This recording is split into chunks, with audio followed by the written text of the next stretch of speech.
Welcome back to the Head, Heart, and Boots podcast. I'm Chris. And I'm Brandon. Join us as we wrestle with what it takes to transform ourselves and the businesses we lead. Oh, what'd you think?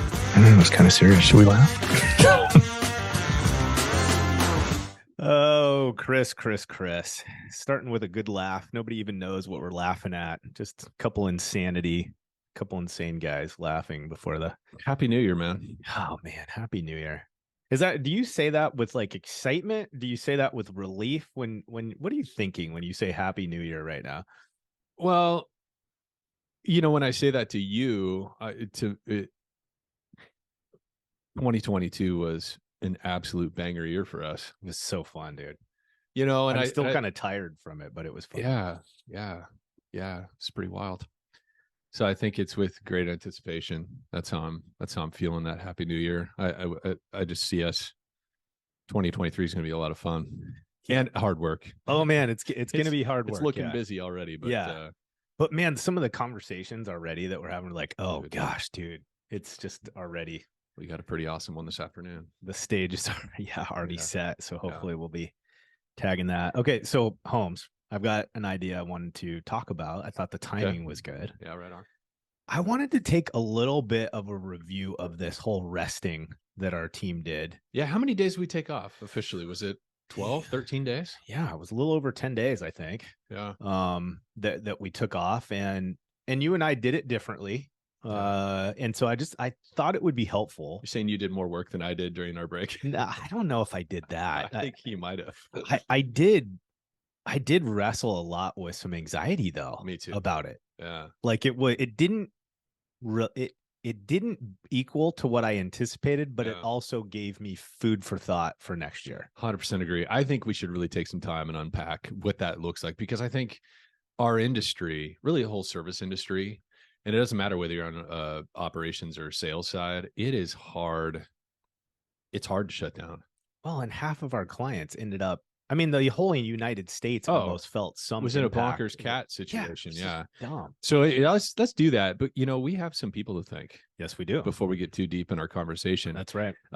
So the first person I'd like to thank is Mr. Zach Garrett at Liftify. How many of you listening ask for Google reviews on every single job you do? Hopefully all of you are saying yes. But how many of you actually get those Google reviews from the client? Like the client follows through and actually submits the Google review. Yeah. Well, I know the answer to that because it's not many. Brandon and I, coming up in the industry, we obviously were chasing Google reviews like anybody else. We use formal services, I think it's okay for us to say, like, we tried Bird Eye for a while. We had a Guild Quality, we got connected to through one of the TPAs that we worked with at one point. Yep. So we've had exposure to a lot of these different platforms, and then also exposure to us just trying to manually get our people to be asking every time and really driving those reviews. And we came across Zach, and I think in the first conversation, he said, "Hey, we track all of our data. I can show it to you." But we average somewhere between 20 and 25% conversion. Yeah, huge.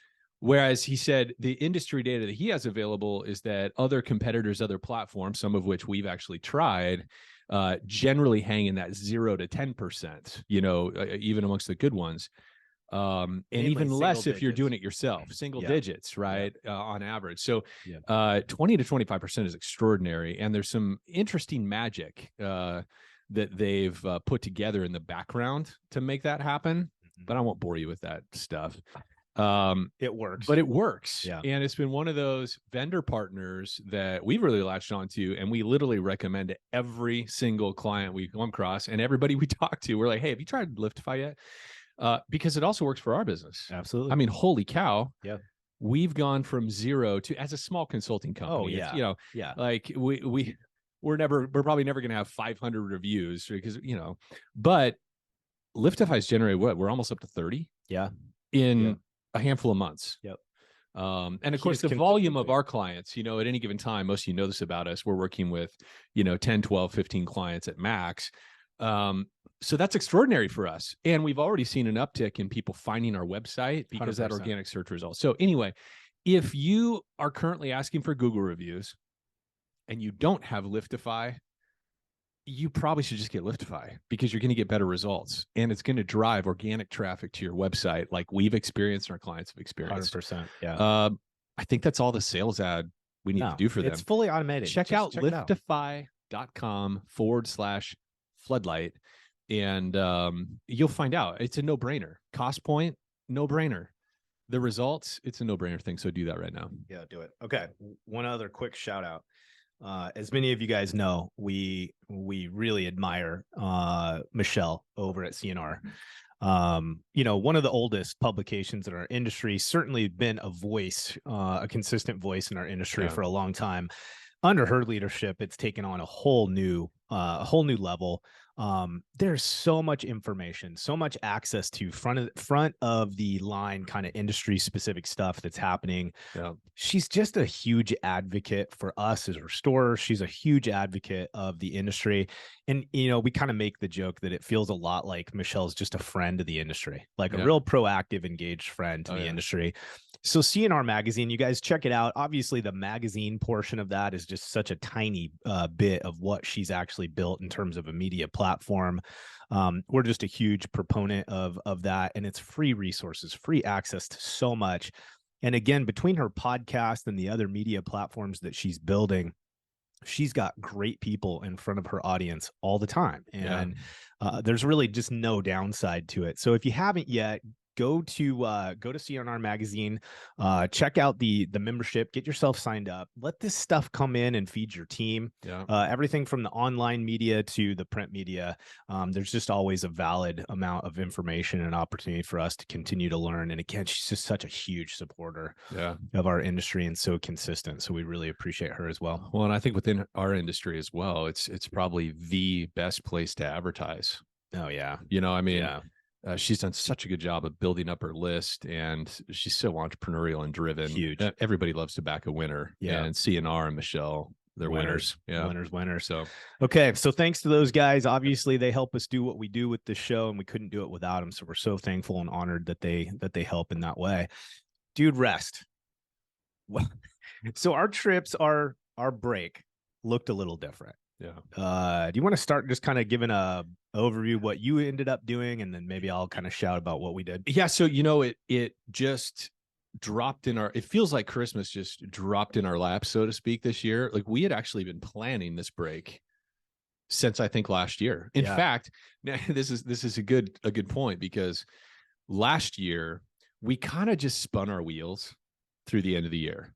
And part of it was, I think we were still we were still carrying that pressure that I think a lot of owners of restoration companies feel, which is I can't let my finger off the pulse. I can't let my hand off the steering wheel ever. And I think we were feeling some of that, and of course, part of what we do, even though it's really just it's the nuts and bolts of what we do, our sessions with our clients, the phone calls and stuff like that.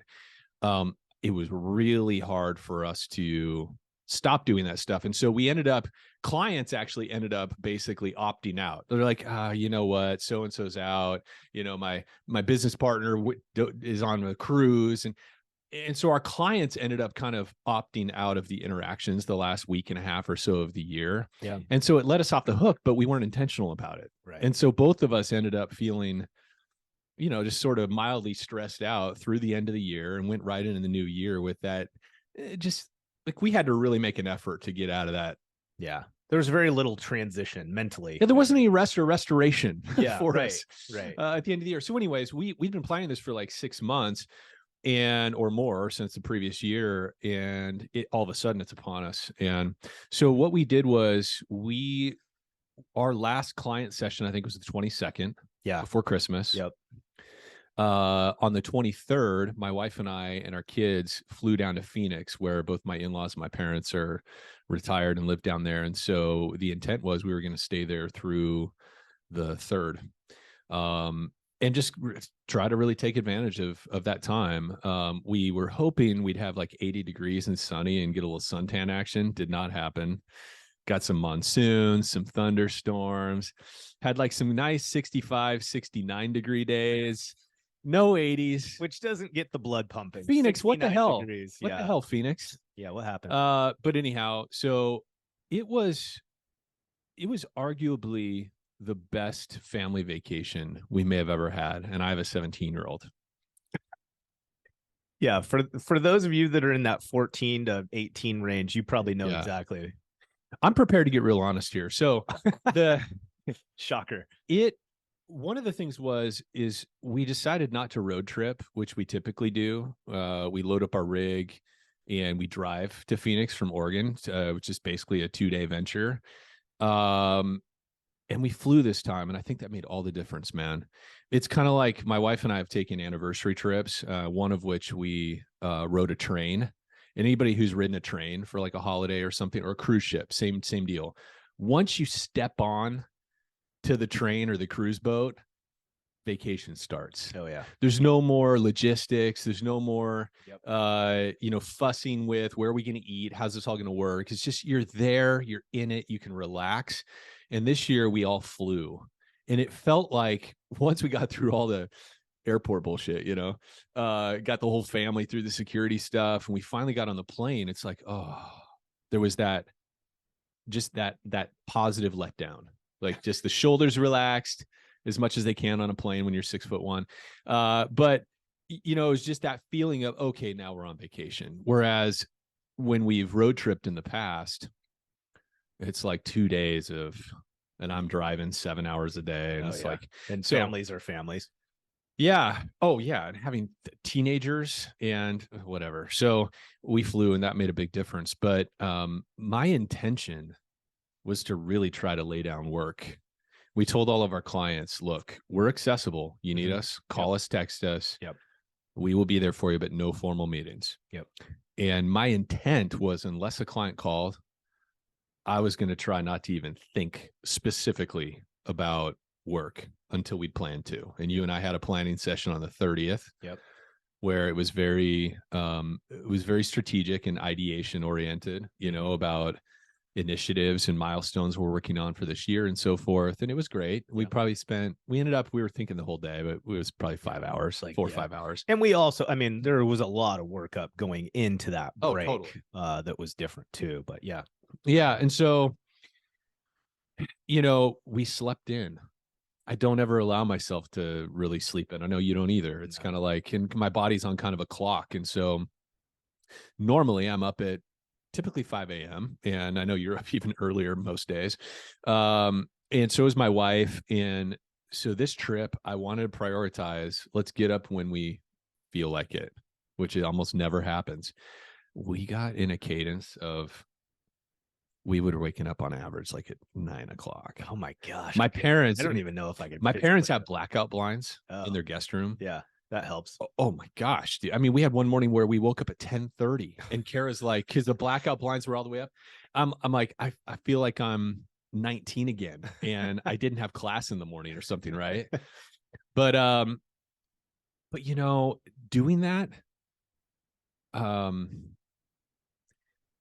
it was just so restful. It was so incredibly restful. And I did field a few calls from clients, but it was great. Yeah. You and I love talking with clients, but there's something about that setting down the meeting rhythm and just impromptu is okay, but being able to just tune in to vacation relaxation and then handle a couple calls here and there. It opened up the opportunity. Like my wife and I had more one-on-one time together. I cooked breakfast every morning for the family, which always feels good. Just kind of that leisurely morning interaction with the fam. Had a lot of moments of just sitting out front of their house in the sun, just sitting. And that was it. The pregnant pause. And that's it. It was great. Yeah. It was great. And it was probably the most high quality vacation with my kids. Lots of snuggle time, just hanging on the couch, like walks around the neighborhood. My parents have a golf cart because they live, Phoenix, right? So, and so rides on the golf cart with my wife to the sports center to work out. And again, all leisurely, no timeline. Yeah. It was just, man, it was so great. And as I was driving into the office this morning, I really felt refreshed. You know, Yeah. like I felt like I'm ready to get back at it. Yeah. Because I really did take it off. It might have been the first Christmas vacation since before I was a State Farm agent. Yeah. Where Yeah, I felt like I man. could really turn it off. Yeah. So by the way, clients that are listening to this, listen, you're always free to call. It's not a burden. It's all the things. But We're not like, yeah. But relatively, I think most of our clients ended up trying to either they were busting their ass working. Yeah. Or they also tried, and we encourage all of our clients, obviously, hey, try to make the most of this year-end pause. Yeah. And I think people had a combo of both, working their face off and trying to grab family time. All right. So here's my thoughts on this. So I'm going to contrast it with what my experience of this vacation was, or this vacation time. And then really, because you were communicating kind of the success of it really early on, I actually ended up doing quite a bit of proactive thinking about what I experienced, why I didn't experience it. And I'm hoping that translates into 3 or 4 bullets that we can unpack a little bit with people. Yeah. Because I know people ended up in this camp of it either was great and they actually had some kind of restful downtime, or they were probably, because of the storm events happening all over the US, they were probably completely inundated with work. But then there's just this average group, right, where it's just like, I'm trying to be restful. I maybe took time off. I was intentional about not being on the clock. But did it really produce the result I was hoping for? So that's kind of where I was hoping to go. So contrast. We stayed at home. It was like staycation was the plan. Yep. We had a lot of family come and stay with us, predominantly Jana's side of the family, my wife's side, and then our kids were around quite a bit. We have adult children now, and between college and school, work and all the things, it's tough to get schedules aligned. So we literally had people for, out of that, almost 7 days straight. Was five, 6 people in the house for 7 days straight. People in our house for that long. And for those of you that haven't picked up on this, I am definitely introverted. I love doing what we do. I love connecting with people and doing what we need to do, but it is work for me. And I have to have downtime, alone time to recover. Okay. I've learned to spot the signs of that, by the way. Yes. Like when people get hangry. Yeah. I get like social hangry. Yeah. There's a bit of a stoic sort of veneer that settles in over you. It's like, okay, Brandon just needs some quiet time. Whenever we road trip for like on sites and stuff, man, that into the flight home. Yeah, Brandon doesn't need another conversation right now. So anyways, it was a bit of a staycation. The family part was amazing. Now, the reality of it is I just kind of was wrestling with this angst almost the entire time. And it really was under my skin. But for the most part, I wasn't very conscious of it. And so I just had this slight irritation, almost like for the first 7+ days of this. I was in this place where I was stuck in this dichotomy of, I was really enjoying the fact that we were having time with family. I love them. We miss them. It's great to have this focused time. And I was almost just irritated the whole time. Not anybody, not anything specific, but just this agitation. And what I kept finding myself doing is wanting to fill in little incremental times of work, almost to like get some release from this weird. Is it almost a dopamine hit that you're feeling like, I just accomplished something? I did something of value. You know what? Honestly, it's probably some more mental issue than that. And it's more like I really give myself a lot of grief when I'm not producing. Yeah. And it carries over in vacation times. I tend to be like, it's not until the last day kind of thing. Well, dude, the same thing. Like my wife and I finally, everybody's kind of left. We had some intermediate exchanges with different family and friends. And then finally, Jana and I decided, because the weather has sucked in the Northwest. Right. There was this window of great weather that started on the Oregon coast. And we're like, boom, let's go. We're going to go spend the day on the coast with the dog. Just you and me. Dude, it was literally one of the best afternoons I've had in a long time. The sun did come out. The Oregon coast, when it's sunny, is literally one of the most beautiful places on earth. Yeah. The ocean, Jana and I have found a really neat place that the sun comes down between two big rock bluffs. Oh yeah. And there's a lighthouse that it's literally like from a movie. Amazing. And it's only like 45 minutes from your house, yeah, right? it's like there's no excuse for us to use it. Yeah. So we went, did a lighthouse tour, kind of checked out. The whales are coming down the Oregon coast right now as they make their way to Mexico, the Baja. And anyways, just an amazing experience. My dog was great. My wife and I's conversations was fantastic. But here was why. I was literally relaxed all day. I was in the moment. When we were looking at the sun, I was there. When we were watching whales, I was there. When the dog was doing his adventure and kind of doing his thing, I was in that moment. I was resting, not because we weren't doing anything. I was mentally rested, meaning I was fully present in the moment and I wasn't distracted, being pulled, or fighting this kind of underlying angst about what could, should, and we could be focused on or should be doing. And so for me, it was interesting. I took all this time off, but the real moment that I can point towards as being restful was one afternoon.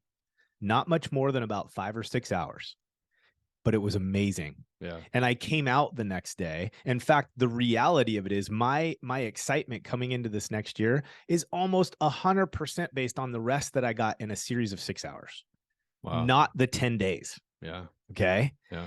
So again, it's not like there's right or wrong. I just think it's interesting to kind of compare those two because many of us are looking at rest. And of course, this came up with us when our last discussion with Jenny Vandehay, where she talked about this idea of transitioning from our understanding about grit to no, it's those who get good at recovery that become the folks that can stay in the fight the longest. Yeah. Right. It's running a marathon and not a sprint and how we manage ourselves. And so I just thought it was interesting because I think there's parallels that we can find that we can share with folks, that those common threads is really what gave us the rest. It wasn't necessarily a time commitment, a date. It wasn't that we were in Arizona or not. It's like, what was it? What were the characteristics of the thing that made us feel rested?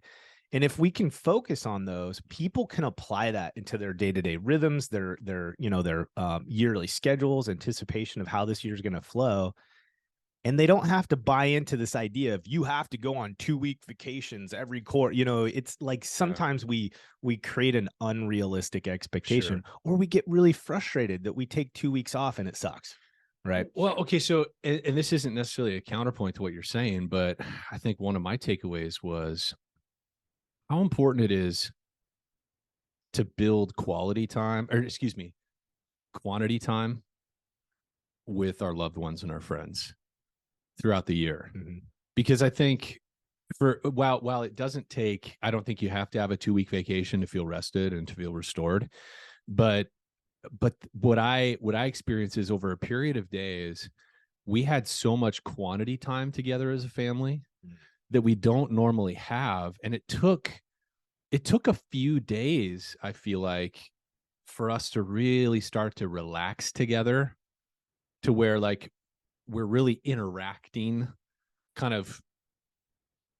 I don't know how else to explain it, but those of you that have teenagers, maybe you understand what I'm talking about. Like, it's just, there's times when you start to get a teenager household where everybody's got different interests and everybody's a little bit angsty, and you just end up kind of brushing past each other and sort of bumping elbows, and you have these interactions. Like, we have family movie night almost every Sunday.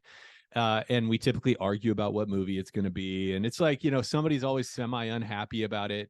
And you know what I mean? It's just a lot of our day-to-day interactions are so angsty, but I think it's because I haven't done a great job of really prioritizing engagement, being present on a day-to-day basis. And being away with the fam for like 10 days or so and having all of that engagement time, it just helped clue me into that I can very easily get into just work and family maintenance mode. Yeah. Yep. Rather than building the business and my relationships, like prioritizing both. Yeah. You know what I mean? Oh, I totally do. Yeah. And so like we also went to Disneyland during our during our time, which was just, it was an amazing age to take the kids because they were all old enough to kind of do their own thing. Oh yeah. And they all enjoyed it together at kind of the same level. Yeah. So they're like running from ride to ride. It was just a wonderful experience this time, and freaking expensive. No, don't even get me man, we're started. talking, it's like I remember Disneyland years and years ago, 10, 12 years ago with my daughter. It was like hundreds of dollars kind of thing Oh yeah. with just one kid. Now, of course, we had three Oh, kids. yeah, My yeah. parents came along. It was a whole family ordeal. Thousands of dollars. Oh yeah. So anyway, but it was well worth it in the It's like end. a black hole for your wallet. Yeah. Yeah. But there, there's always this age-old argument about, is it quality time versus quantity time? And I think it's both. I think the quality part is just being present, Yeah. not having our head in our phones. Yeah. Mostly. Like Yeah. that solves most of the quality issue by just Yeah. having your phone in another room or in your pocket and not having it out. But there is something about quantity that I think we dismiss. Yeah. Yeah. And again, I don't mean it's like taking 2 weeks off every 3 months or anything of that sort. I just mean, like, how many minutes a day am I engaged Yeah. with my wife and kids when I'm not working? Yeah. It can be pretty small. And I think what's interesting, kind of maybe some correlation between the two experiences on this item specifically that you're talking about, is it doesn't, like what you're talking about, it didn't necessarily take the 2 weeks to it shouldn't have had to take that 10 days to get into that space. And I think what I realized with mine is, out of all the time that we took off, it was in that 6-hour window with my wife, the one day that I found the most rest and the most almost benefit from taking these series of days off. And what it really showed me is, as a team, is there a way for us to prioritize the way that we organize the structure of our team, the way that we communicate with specific jobs, roles, and titles, the way that we create some levels of redundancy and coverage, so that we can buy each other as key leaders this moment, this breath, right? And so an example, kind of like what I'm hearing you say, and I may be reaching here, but is like an example might be, most of us as business owners or key leaders, the weekend there's a little bit of TGIF associated with Friday, but a lot of the weekend is potentially spent ignoring or numbing versus resting. Like, we're just like, okay, 100%. I'm just going to ignore this. Yeah. Now, the reality of it is, the way most of our businesses are designed, the things are going to come in that draw you and suck you in. And so you end up never really being free of the mental anxiety associated with the stress and the responsibilities that we have as entrepreneurs and business leaders. And so I think one of the things that we saw by you and I intentionally taking a break is, we were able to, in a proactive way, ask for the space, the latitude to do that with our client relationship. Well, we know most restoration companies, there's no way for them to physically say, hey, clients and prospects, we'll be back in a week and a half. Yeah. But if we're very intentional about understanding the value of rest and what it means for us and our performance as a team and our performance and health in longevity as individuals and key leaders, can we be really intentional? I wrote the word preparing to ensure that we can actually find rest as key leaders. Not every weekend, not every month, but is there a cadence where we say, hey, look, as my mitigation department manager, it's very important to me that at least one weekend in the quarter that you fully get away, meaning that your phone is not on you just in case. There's plenty of people in this company that can handle the just in case. We can cover for each other. We can cover. But what I see people doing is, we never prioritize the rest. We don't intentionally build it into the way that we lead and manage our people. And so all of us are suffering the consequences of a very chaotic 24/7 business. But in the reality, we could create that protected space for each other. And it doesn't have to be 10 days or 14 days of vacation. It could simply be, can I buy my leader 48 hours of rest? Is it really that hard to do that? And vice versa. And if you're in a business, because I know some owners listening right now, they probably don't have the right hand in place that would allow them the comfort in finding that freedom. And I think that means that is probably a real neat opportunity for you to prioritize this year in your 2023 goals is what level of person do you need on your team that you could get 48-hour break and you know the system's not going to burn down around you. And if you don't have that in place, I think it's one of the most powerful things that you could do for yourself, your family, and your business this year is try to identify that person in your ranks or be clear about what that looks like from the leaders that you have in your team and create this reciprocating relationship where you protect a moment of time at certain intervals throughout the year where you can get rest. Not complicated. We're not talking about paying for vacations. It's as simple as there is no reason for you to monitor your phone. I will handle the just in cases. Yeah. You know what I mean? I remember at one point you initiated us as a leadership team taking, I wanted to say like a personal day per quarter for reflection. It was kind of on the clock. Like this was an initiative of our leadership team. And I remember that being really valuable. I think we implemented that towards the end of our time there, but but that was valuable. And I think it was especially valuable with you as the senior leader, basically mandating it like, hey, we're going to do this, because with that level of permission, it didn't carry the guilt. It's like, hey, we're doing this on purpose. This is important. This is mandatory.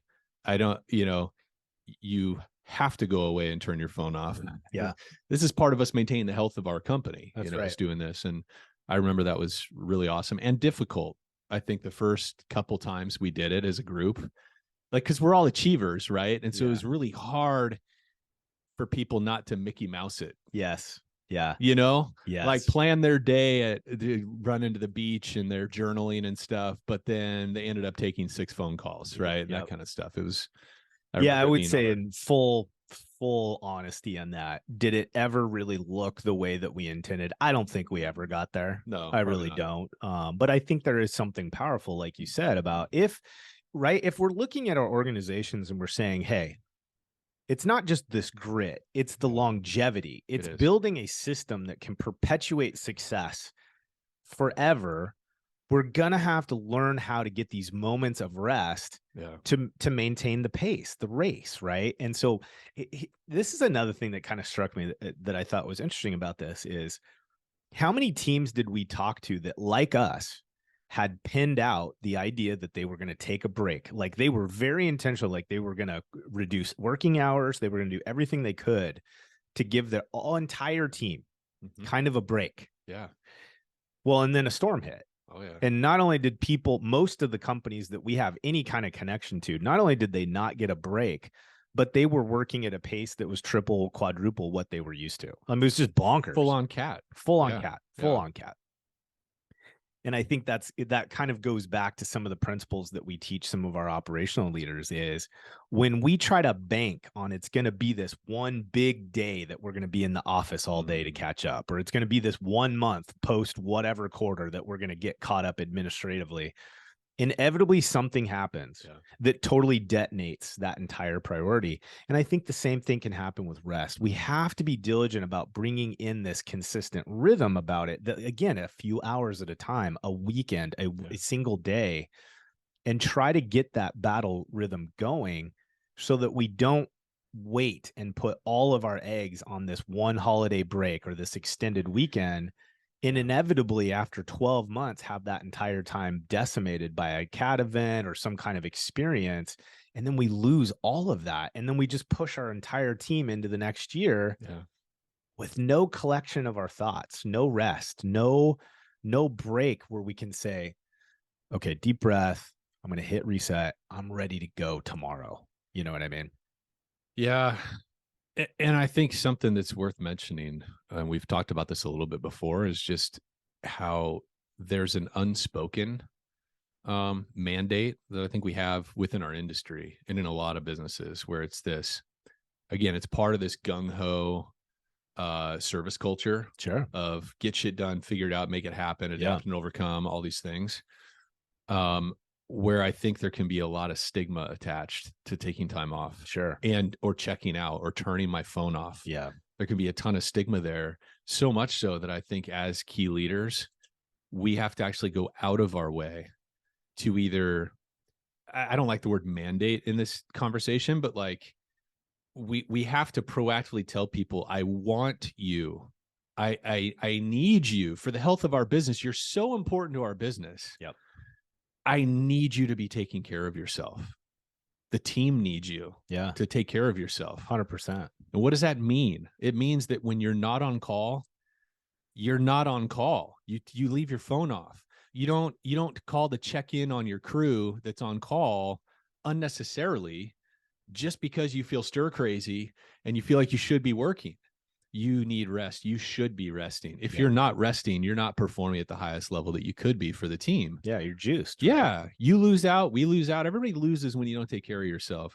And I think as leaders, we make the mistake of, especially, I think all of us have identified certain people on our team. We're just like, man, they're a workhorse. Yeah. You know, they love grinding. Dude, this comes up so often in our conversations with clients. Like, this guy's a workhorse. This gal, she would just work 24/7 if I let her. We glorify that stuff. And I get it. We have some really powerful people on our teams. Yeah. Thankfully. But how often are we considering the collateral damage of that? Yeah. How often do we really consider and engage with our people to a level where, do we really know the hell? Do we? I mean, obviously, there's a level of intimacy we have with our team that's appropriate and not, right? Yeah. But it's like, do we know about the health of that person's marriage? How good of a parent are they able to be on the schedule and the access that they give our company? How good of a parent and a spouse are they even able to be? Yeah. What's the condition of their life outside of their work? Because we can say, oh, they're a workhorse, and their marriage is crumbling, and there's alcohol abuse present, right? There's drug abuse happening. Like, you know what I mean? Yeah. Like some people definitely are able to work at a higher RPM for a longer period of time. Sure. 100%. Undoubtedly. Yeah. We've been exposed to just incredibly high capacity people. And it's healthy and it's totally aligned with their wiring. It seems to be healthy. Yeah. I think it's possible for those high RPM people to also have healthy family and personal relationships, all that stuff. Yeah. And yet most of the time, you can't do both all the time. Yeah. I think what you hit on is that we have an opportunity here, not just for ourselves. Because I think by default, we're talking about this topic, and it's like, owners, can you give yourself a break? What needs to be put into place that you can actually hit across reset, our business? Right? Yeah. But it's downline. It's leading through this. So I think it's interesting because it requires kind of two big things. One is, as a leader, as a business owner, you need to buy into, I guess, for lack of a better term, or have some kind of agreement around the idea that we can't go full tilt nonstop in a healthy, sustainable way. You just can't. Yeah. Okay. So if that's the case, if we can at least agree on that, what kind of cadence, what kinds of decisions can we make to create moments of rest so that we have at least these kind of interim phases where we go, boom, okay, done, reset, let's get the tank totally full before I go out and start pulling from that fuel tank again. Yeah. And I think what you just said is really important. This is how we have to do it. As leaders, we need to come to terms with what that means, what that's going to look like, how it can translate downline to our team. And then we have to be very clear about the how, the when, and the why behind getting these moments of rest. So if we don't proactively communicate those expectations, and we just leave, like if we just have a comment with our key leaders and say, hey, you're going to need to get some rest in there, man. Like, it's really important that you get a day off. Right. And that's where we leave it. I guarantee you the majority of the time, our people are going to nod their head at you, and they may not disagree with the priority, but they're rarely ever going to be in a position where they physically execute on it. Yeah. How you encourage it, how you engage in that conversation matters, because don't forget about your role. Yeah. You're the owner, you're the GM, you're cutting checks. Right. I don't care how many times you say, hey, dude, you need some rest. You need to take care of yourself. I think the default response for most of us, if we're talking to a boss or somebody who writes our checks, it's like, oh yeah, totally, boss. But don't worry, I got this on lockdown. Yeah. I'm good. I'm good. Yeah. Like whether they say verbalize it out loud or they just nod their head and like, yeah, I'll take some time. Their goal is to impress you with how much of a workhorse they are. Sure. Some of our best people, they're always going to have that default response is, oh, totally understand, but don't worry, I got it. Everything's good. The reality, I think we just have to accept the reality that all of us, no matter how much of a high performer you are, all of us need that. Yeah. And I mean, look, if you look at it in the negative, right, you can look across our industry, the blue collar sector, the service trades, and there's a lot of broken marriages. Yeah. We've talked about this before. There's a lot of alcoholism, a lot of drug abuse. Yeah. And it's because the industry is still really driven by this kind of more is better attitude about work. That's right. But I think one other thing that just came up for me, it's just a little thing, but again, I don't think most of us do this out of being sinister and like wanting to wring as much production out of our people, as much profit out of every single person on our team as we possibly can. I don't think it's from that mentality, but I think sometimes it goes back to that whole idea of being in the box, out of the box. Yeah. Right. Where it's easier than I think we want to acknowledge. Yeah.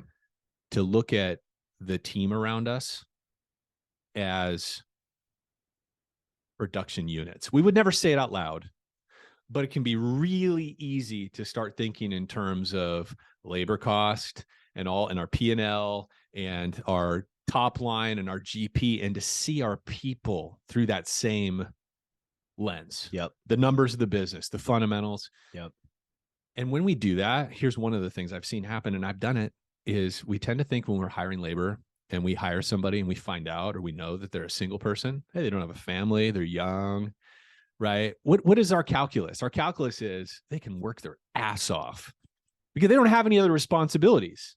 I mean, let's be honest, right? We've said this, coming out of interviews, one-on-one conversations, like, yeah, and awesome, and he's excited to work and all this kind of stuff. And it's like, wait. Okay. Probably, yes, there's some advantage there. You get somebody who's young and doesn't have all these other responsibilities and things. But don't you think they have a life they want to build? Like, don't they want companionship, and don't they also want pleasure and enjoyment and yeah. But I can't tell you how many times I've fallen into that mindset of, oh, so-and-so's my workhorse because they're not attached. They don't have all these other responsibilities and things in their life. But ultimately, are we caring for our people? Yeah. This is one aspect of caring for our people. 100%. And if we leave it up to them, there's too much incentive for them to want to impress us and impress their teammates for them to self-regulate. And they just may not know better. Yeah. Like the reality of it is I'm a long-term learner. I'm a long-term leader. I've been in high paying positions as a key leader for many, many, many years. And on my own vacation time, it took me almost the entire time to let go and actually get into vacation mode. Yeah, to actually take a rest. And it took me intentionally thinking through that and being like, why did that happen? Yeah. What's going on? So how much more realistic then is it for the average person on our team to just not even know how important that rest is, to not even know what it is that by going full tilt 24/7 for an entire year, like what is the negative impact it's having? And then what does it erode in terms of the foundation of that individual on our team and their long-term performance when they're not doing anything to shore up that foundation and keep it healthy? So it's just, I think there's a reality that as leaders, we need to understand how important it is for us to lead, even in topics like this. And we can do it. You can tactically create a scenario. There's no team that can't, if they're intentional and serious about it, that can't create a way to protect a day or two at a time for each of their key leaders and their people. There's just the reason it doesn't happen is because we don't prioritize it. We don't focus on it. We don't approach it with a proactive and intentional way. And we don't communicate with our teams. Hey, this is why we do it. This is how we're going to do it. This is a realistic way, because I know none of us can take 2 weeks at a time and just disconnect, but I can get you a weekend. Yeah. I can protect you a couple days, Yeah. every month, or a couple days every, so many months. And that's how we're going to do it together this time. Yeah. And as we get bigger and better at that, Mm. we'll do more to protect and create that moment of rest. But when our team members, when our key leaders, our influencers have an opportunity to hit reset, completely refuel that tank, the performance that we get from them is the reason we hired them in the first place in a lot of ways. Right. And don't you think, because my mind is just spinning with, okay, but how do we prioritize that within a production environment? Sure. It's like how with frontline tech staff and hourly wage driven people, like how do we do that? And the thing that the first thing that comes to my mind is it's about battle rhythms. It's about having a consistent after hours process, a call schedule that is reliable, that everybody can rely on, that's unchanging, that is like clockwork. And a lot of companies, I think a lot of people listening here would acknowledge that they don't have that dialed in. Is it possible for you to get more deliberate and more structured with your after hours process so that the people that are on know they're responsible for everything that's happening during that call shift. Yep. And thereby it frees up people who aren't on call to actually be off. Yeah. 100%. 100%. Yeah. Your GM, your project manager, your ops manager, it's like when they're off, they're really off. Yeah. When your technicians are off their rotation, they're really off. There isn't always this changing of gears. And I think that's something that a lot of companies struggle with, but that's the first place you can go, because people are saying, okay, yeah, but this is just the business we're in. How do I give that to my technicians? Well, I think it starts with that. Yeah. Having a real after hours call process. Very intentional. Yeah. I think another place too is as leadership teams, like, and I know for some of our smaller listeners that it's just kind of them and really some key staff. Yeah. Part of our succession planning that we promote and talk about all the time, right? Because it's a healthy way to create engagement and identify your future leaders is you should be finding your right hand, even if that right hand does not mean that they're a GM level performer, a full-blown department head. Are they smart enough? Can you spend enough time downloading to them and with them some of the core perspectives and visions that you have for customer service and how we take care of our people? Could you work with them to just get a day or two at a time? Yeah. It doesn't need to even be that every leader gets this great off-call type rotation, because really, if you're a MIT team manager, you're going to be on when you're on, period. Yeah. But does that mean that once a month or once every couple months, the owner, the GM, maybe a fellow department head can't say, look, I got you 2 days. Yeah. I'll handle it. Now, what does that mean? Well, your recon department manager needs to have enough of an understanding about that other team that they can adequately fill in. We're not asking them to be an expert, but can they fill in? Can they handle relationship? Can they navigate issues? Can we create a redundancy in that timeline? Meaning the GM knows that my recon team manager's overseeing MIT operations that weekend, so my MIT manager can get a break. Yeah. And I know if shit really hits the fan, that person knows they can get a hold of me. Yeah. Because as a leader, I am living out that I want that person off. I want them protected, but I want my business to be successful. Yeah. So she and I will cover the team. We've got you. Sure. Right? Go rest. Yeah. So I think you're right. I think it's, how do we do it with technicians? Well, we start with some of the basic battle rhythms, like how formal is our on-call? Do we have a backup team? Do we have like third in the drawer kind of thing where third is off? Yeah. Right. Because talking about a lot of scenarios that unfold, stabilization, like, do you need 100 people to stabilize a big loss? Not most of the time. Yeah. Right. So even in big scenarios, big what ifs, we can still get some downtime. So anyways, I don't want to get too caught up. So I think you're right. I think it's in how we manage on-call schedules. I think it's just proactively how we manage dispatch and how we're going to engage our client.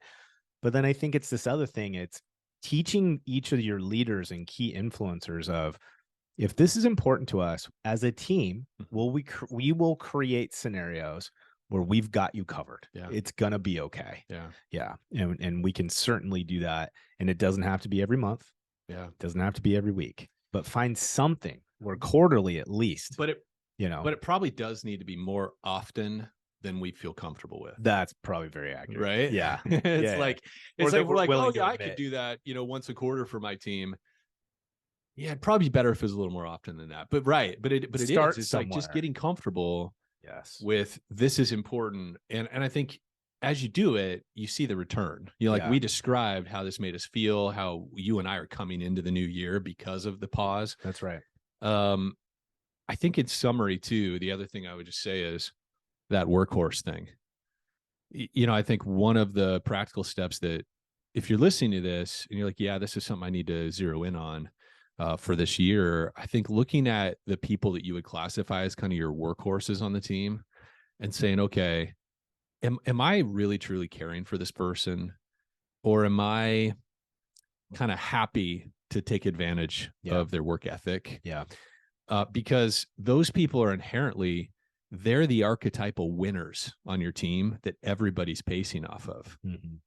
So if you're not taking care of them in the ways we just described, you're not proactively thinking about their wellness, then everybody downstream from those workhorses is under the assumption this is the standard I have to always be on as well. Yeah. Or I'm never going to make it in this company. I'm not going to rise to the level of the workhorse I'm admiring. That's right. Yeah. And what happens to succession opportunities when you look upstream and it's not very attractive?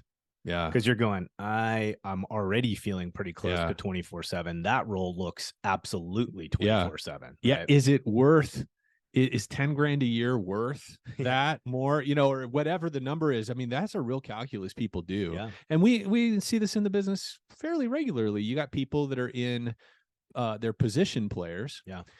Because they look at leadership and the frenetic, like hair on fire kind of lifestyle they have. And they're like, I think I'll stick with my 80K a year. I don't need to get up into that. It's not worth it. Yeah. You get a fair amount of people in our industry that could be capable leaders, but the culture we've created is not attractive. It's not to attractive. Move up. Yeah. There's very little upside. Yeah. And a lot of downside. Yeah, totally. No. Okay, man. So let's land the plane. Yeah. Again, what were we doing here? I think the opportunity with this is just to remind each other, right, that we need to take a break from time to time. We need to be intentional about getting rest, and we have to create a rhythm that's realistic that people can actually follow through on. Yeah. Because when we do that, it gives our key leaders, it gives ourselves an opportunity to hit complete reset, to get fuel all the way back up to full in the tank, and then attack those initiatives, those pushes, those, things in front of us that are so important about the future success of our business with an adequate amount of energy and creativity because we've rested. Yeah. And I think we just need to remember it doesn't have to be 2 weeks at a time. It doesn't need to be overly complicated, and we just cannot leave it up to chance. It's got to be something that we're proactive, that we build into our cadence, that we communicate and we lead our people in to ensure that we can take a break and be in this thing for the entire marathon. Right. It's true. All right. Hey, so listen, if you enjoy this conversation, please share it. Right. Like we share out our new episodes on LinkedIn every single week, Tuesday mornings. And if you see it, would you just click share and just share it to your news feed? Right. Yeah. That's one of the best ways that you can thank us, is helping us grow our listenership. It's a great way for people to get to know us. We do one-on-one consulting, and more these days, people are like, oh yeah, I've been listening to all your podcasts, and I already know about you. Yeah. So it certainly helps our business from that standpoint, but this is a passion project for us in a lot of ways. 100%. And so that's the best way you can thank us. We do one-on-one consulting. We are continuing to grow and expand Floodlight.